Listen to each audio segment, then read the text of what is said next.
Noong May 15, 2024, sa isang makasaysayang pagtitipon sa Subic Bay, Zambales, inanunsyo ni Pangulong Ferdinand Marcos Jr. ang isang makapangyarihang hakbang patungo sa pagpapalakas ng industriya ng shipbuilding sa Pilipinas. Sa kanyang pahayag, sinabi ng Pangulo na ang bansa ay gagawa ng isang malakihang proyekto na magpapalakas sa kakayahan ng Pilipinas na makagawa ng sariling mga warship, fast attack craft at iba pang klase ng patrol vessel na gagamitin ng Armed Forces, Philippine Coast Guard at iba pang law enforcement agencies. Inilahad ni Pangulong Marcos ang layunin ng administrasyon na gawing isang global leader ang Pilipinas sa paggawa ng mga barko, hindi lamang para sa komersyal na layunin kundi pati na rin sa mga pangseguridad. Nagbigay din ng Pangulo sa pagpapalakas ng self-sufficiency ng bansa na siyang magiging pangunahing hakbang upang matiyak ang ating kaligtasan at kapayapaan sa harap ng mga panganib mula sa mga banyagang puwersa at iligal na mga aktibidad sa dagat.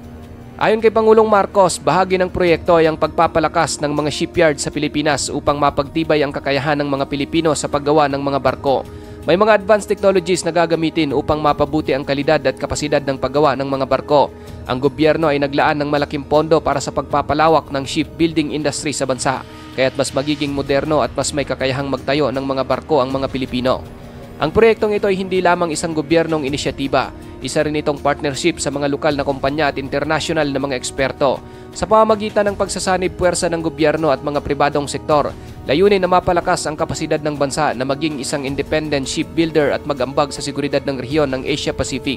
Ngayon mga kapatid, bago pa man inihayag ng Pangulong Marcos ang gagawing hakbang na ito ng gobyerno, alam nyo ba na marami ng mga warship at patrol vessels ang mismong gawang Pinoy na kasalukuyang ginagamit ng Philippine Navy at iba pang law enforcement agencies? Halimbawa, isa sa mga unang proyekto sa shipbuilding na ipinatupad sa Pilipinas ay ang Multi-Purpose Assault Craft o IMPAC.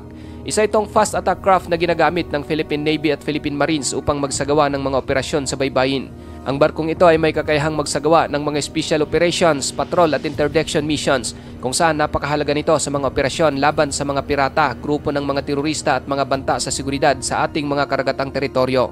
Ang fast attack craft na ito mga kapatid ay binuo ng PropMe Corporation, isang lokal na kumpanya na matatagpuan sa Subic Bay. Ang IMPAC ay may kakayahang magdala ng 25 hanggang sa 30 mga sundalo at magsagawa ng mga rapid response operation sa mga baybaying lugar na mahirap abutin ng malalaking barko.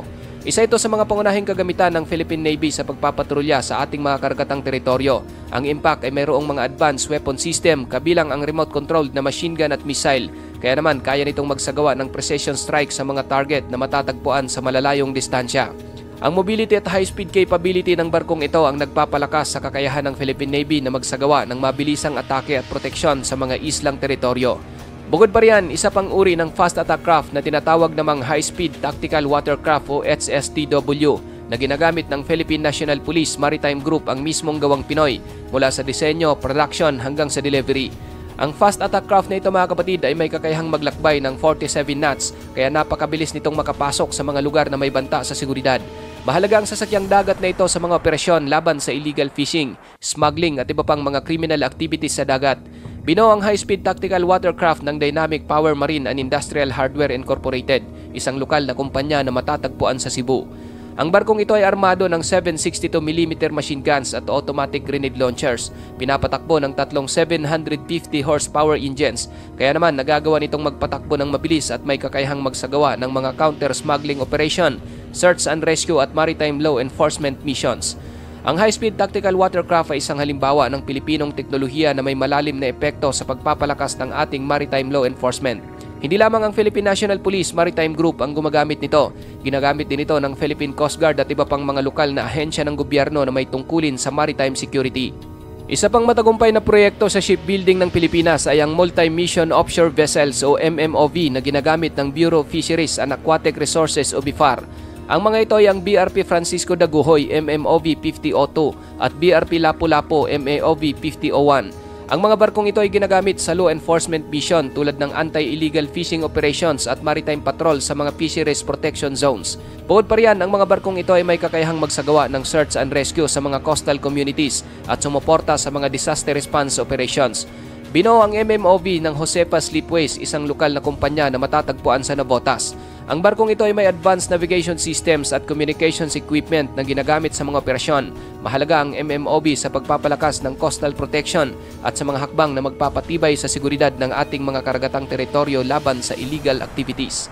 Para naman sa mga operasyon sa baybayin at mga amphibious missions ng Philippine Navy at Philippine Marines, isa sa kanilang pinakabagong proyekto ay ang Fast Attack Interdiction Craft Missile o FAIC-M. Ang FAIC-M ay isang missile-capable vessel na ginagamit sa mga counter-terrorism operations at maritime defense, kung saan isa sa mga unang unit ng barkong ito ay ang BRP Albert Magini PG-909. Noong November 12, 2024, inilunsad ng Philippine Navy ang BRP Albert Magini. Ito ang kauna-unahang fast attack interdiction craft missile na itinayo sa bansa.